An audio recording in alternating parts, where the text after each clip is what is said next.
নমস্কার বন্ধুরা, সবাই কেমন আছেন? রোদ ঝলমলে বসন্তকালের সকালে সকলকে স্বাগত। হালকা দক্ষিণা বাতাস বওয়া শুরু হয়ে গেছে। আজকে আমি সুন্দর একটি নীলকণ্ঠ ফুলের ভিডিও নিয়ে আপনাদের সামনে চলে এসেছি। আজকে সকালে উঠে বাগানে গিয়ে দেখি পূর্ব দিকে ঠিক যেখান দিয়ে সূর্য উঠছে সেখানে থাকা নীলকণ্ঠ ফুলের গাছটা বেগুনি রঙের নীলকণ্ঠ ফুলে পুরো ভর্তি হয়ে গেছে। গাছটিতে এত ফুল ধরেছে যে সকালে সূর্যের আলোয় বেগুনি রঙের নীলকণ্ঠ ফুলে ভর্তি গাছটি ভারী সুন্দর লাগছে। সকালে এরকম একটি প্রাকৃতিক সৌন্দর্য দেখে চোখ জুড়িয়ে গেল।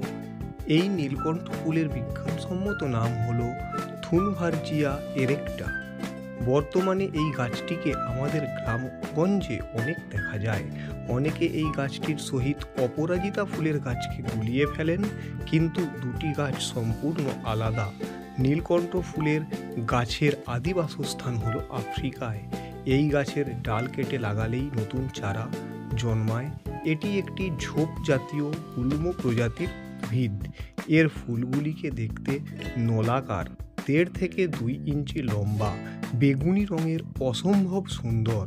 গাছটি যখন বেগুনি রঙের নীলকণ্ঠ ফুলে ভর্তি হয়ে যায় তখন এর অপূর্ব সৌন্দর্য ভাষায় প্রকাশ করা যায় না। সকলকে ধন্যবাদ। সবাই ভালো থাকবেন। আর আমার এই ভিডিওটি ভালো লাগলে সবাই লাইক, কমেন্ট, শেয়ার করবেন এবং চ্যানেলটি সাবস্ক্রাইব করবেন।